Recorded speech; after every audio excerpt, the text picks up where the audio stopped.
Hi friends, SJ designer உங்கள் ரேவதி பேசுகிறேங்க. இன்றைக்கி வீடியோவில் பார்க்குறது வந்து ஒரு தோழி வந்து விஜிங்கிற தோழி வந்து அவங்க கேட்டிருந்தாங்க, கை கட்டிங் மட்டும் ஒரு வீடியோ போடுங்கக்கா அப்படின்னு சொல்லிட்டு. சரி, அவங்களுக்காக இந்த வீடியோ. சரி, அது வீடியோவே எடுத்து போட்டுடலாம் அப்படின்னு சொல்லிட்டு எடுத்துட்டேன்.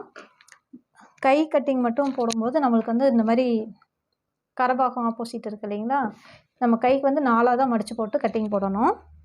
கைக்கு 4ஆக போடும்போது கரெக்டாக எடுத்து வச்சுக்கோங்க.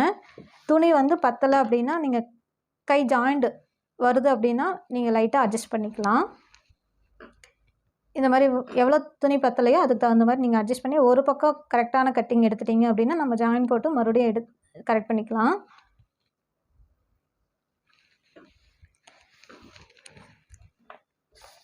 கையோட உயரம் வந்து எவ்வளோங்கிறது செக் பண்ணிக்கலாம். இப்போ வந்து தையலுக்கு ஒரு 1/2 இன்ச் மட்டும் விடுறேன்.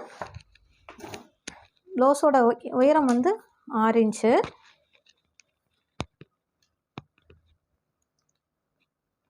கை உயரம் வந்து 6 இன்ச்சு. தையலுக்கு நீங்கள் எவ்வளோ துணி தையலுக்கு விடுவீங்க தைப்பீங்க அப்படிங்கிறது அதுக்கு தகுந்த மாதிரி விட்டுக்கோங்க.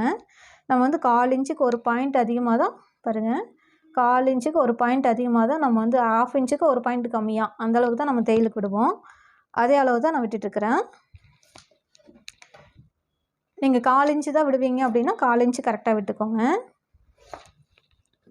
இப்போ 2 லைன் வந்து கரெக்டான அளவுக்கு 6 இன்ச்சு, அதுக்கு ஒரு லைனும் எக்ஸ்ட்ரா தையலுக்கு ஒரு 1/2 இன்ச் தையல் விட்டுருக்குறேன். இப்போ இதில் வந்து மேலேருந்து கீழே வந்து 3 இன்ச்சு கம்மி பண்ணி மார்க் பண்ணுறேன். நடுக்கை அகலம் வந்து 11.5 இன்ச்சில் 1 இன்ச்சு சேர்த்தணும் அப்படின்னா 12.5 இன்ச்சு 2ஆக டிவைட் பண்ணால் 6.25. 6.25க்கு மார்க் பண்ணிக்கலாம். வளைச்சி மார்க் பண்ணிக்கோங்க. அவ்வளோதான்.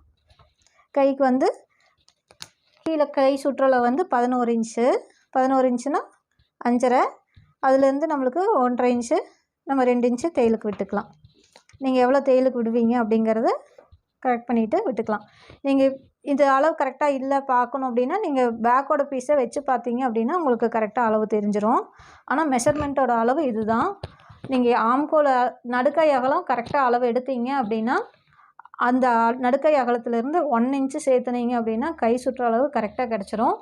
நீங்கள் கை சுற்றளவு வந்து கைக்கிட்ட சுருக்கம் வருது அப்படின்னா நீங்கள் நடுக்கை துணி அகலம் வந்து ஆம்கோலோடது வந்து அதிகமாக வச்சுருந்தீங்க அப்படின்னா மட்டும்தான் சுருக்கம் வரும். ஆம்கோல் அளவு கரெக்டாக நீங்கள் எடுத்துட்டீங்க அப்படின்னா கை சுருக்கம் வந்து கண்டிப்பாக வராது. ட்ரை பண்ணி பாருங்கள்.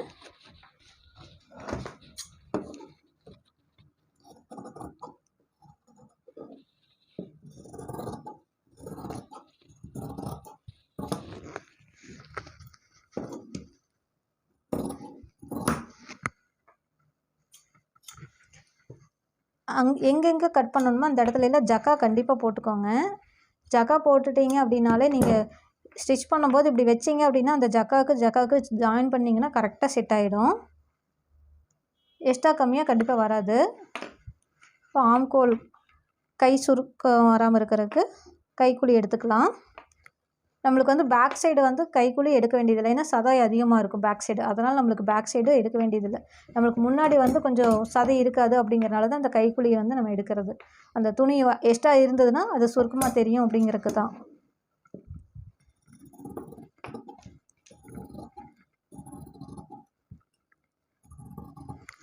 அவ்வளோதான். ஃப்ரண்ட்டு வந்து எந்த பாகம் ஃப்ரண்ட்டோடது அப்படிங்கிறது தெரிஞ்சுக்கிறதுக்காக தான் இந்த நாச்சு நான் போடுறது.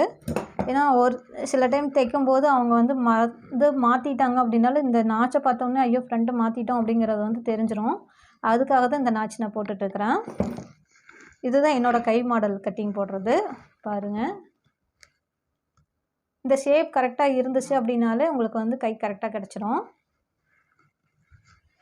இதே மாதிரி நீங்களும் ட்ரை பண்ணி பாருங்கள். ஏதாவது டவுட் இருந்துச்சுன்னா எனக்கு கமெண்டில் கேளுங்க. இந்த வீடியோ பிடிச்சிருந்துச்சுன்னா லைக் பண்ணுங்கள், ஷேர் பண்ணுங்கள், சப்ஸ்கிரைப் பண்ணுங்கள். தேங்க்யூ.